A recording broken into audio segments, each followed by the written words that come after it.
Do tissues always heal normal when there's no therapeutic effect? No, they'll always heal permanently wrong. The degree at which it heals permanently wrong and how it restricts or limits your functional capacity, your sensory, your motor, your range of motion, that's the only question. So it could heal wrong, but not raised to the level that it actually limits sensory, motor, active, passive joint motion, but it healed wrong. And by the way, isn't that really what happens with most of the injuries anyway? Aren't most injuries micro traumas over time? Isn't that really what most injuries are? Micro traumas over time.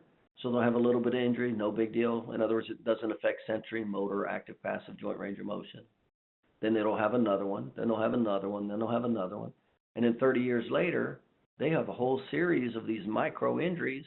And what's the collagen look like now? You guys know this that are a little older. How do you feel? How do your joints feel when you overexert and go into overpressure, from these old injuries, from the micro traumas, from your earlier years? That's my point, is they're accumulative.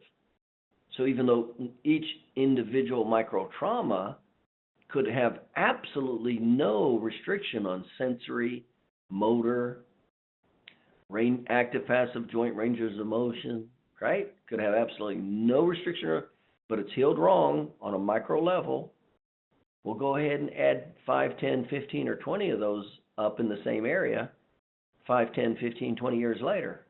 You got a whole nother story now. Now that one micro trauma on top of 5 or 10 other ones over 10 or 20 years gets to be a big damn deal.